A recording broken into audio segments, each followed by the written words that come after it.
দশম শ্রেণীর গণিতের সরল সুদ কষা একদম সহজে বোঝার এই এক্সপ্লেনারে সবাইকে স্বাগত। চলুন শুরু করা যাক। ব্যাংক বা আর্থিক প্রতিষ্ঠানগুলো ধার দেওয়া টাকার হিসাব ঠিক কিভাবে কষে সেটা নিয়ে অনেকেরই কৌতূহল থাকে।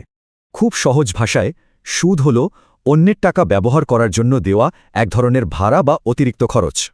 যে কোনো ঋণের হিসাব নিকাশ মূলত এই চারটি প্রধান বিষয়ের ওপরই পুরোপুরি নির্ভর করে। আর এই একটিমাত্র সূত্রই হল সরল সুদ কষার পুরো অধ্যায়ের চাবিকাঠি। এটা মনে রাখলেই কেল্লা ফতে। আসল, সুদের হার এবং সময় এই তিনটে গুণ করে 100 দিয়ে ভাগ করলেই মোট সুদ বেরিয়ে আসবে। দশম শ্রেণীর পাঠ্যবই তো ঠিক এই সর্বজনীন সূত্রটি দেওয়া আছে, এর কোনো বিকল্প নেই।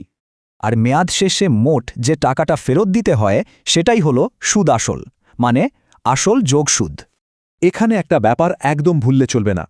এই সূত্রে সময় বা টিকে সবসময় বছরে হিসেব করতে হয়। সরল সুদকে সরল বলার কারণ এখানে আসল টাকাটা চক্রবৃদ্ধি সুদের মতো বারবার বদলায় না, একদম স্থির থাকে। অর্থাৎ সরল সুদ সবসময় শুরুর মূল আসলের উপরই ধার্য হয়, তাই রিটার্নের পরিমাণ তুলনামূলকভাবে একটু কম হয়। কিন্তু যদি মোট সুদ জানা থাকে আর আসল বা সময় অজানা থাকে, তখন কি করণীয়? ঘাবড়ানোর কিচ্ছু নেই। খুব সাধারণ বীজগণিতের নিয়ম কাজে লাগিয়েই মূল সূত্রটাকে একটু উল্টে পাল্টে নেওয়া যায়। যেমন সমীকরণটা এভাবে সাজিয়ে নিলেই অজানা আসলের পরিমাণ বা পি খুব সহজেই বের করে ফেলা সম্ভব।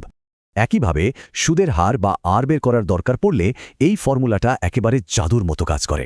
আর ঋণ নেওয়ার অজানা সময় বা টি বের করতে চাইলে এই সমীকরণটা ব্যবহার করলেই চলবে। এই গাণিতিক কৌশলগুলো আসলে কিভাবে কাজ করে চলুন পাঠ্যবইয়ের একটা বাস্তব উদাহরণ দিয়ে ব্যাপারটা বুঝে নিই।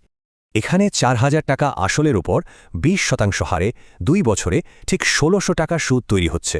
এবার পাঠ্যবইয়ের আরেকটা অঙ্ক দেখা যাক, যেখানে সূত্র একটু এদিক ওদিক করে অজানা সুদের হার বের করতে হবে। সমীকরণটা ঠিকমতো সাজিয়ে নিলেই মাত্র কয়েক সেকেন্ডে ১২% সুদের হার বেরিয়ে আসে, একেবারে জলের মতো সোজা। পরীক্ষা একটা সাধারণ ট্রিক হলো দিন দেওয়া থাকা, তখন সেই দিনকে ৩৬৫ দিয়ে ভাগ করে বছরে নিয়ে যেতে হবে। দশম শ্রেণীর যে কোনো সুদ কষার সমস্যার সমাধানের জন্য এই সূত্রগুলোই হল ব্রহ্মাস্ত্র। এগুলো মনে রাখলে কোনো অঙ্কই আটকাবে না। শেষ করার আগে একটা চ্যালেঞ্জ, যদি কোনো জমানো টাকা 10 বছরে দ্বিগুণ হয় তবে সরল সুদের হার কত? শেখানো মূল সূত্রটা কাজে লাগিয়েই এই ধাঁধার উত্তর অনায়াসে বের করে ফেলা সম্ভব। গণিত পরীক্ষার জন্য অনেক শুভকামনা।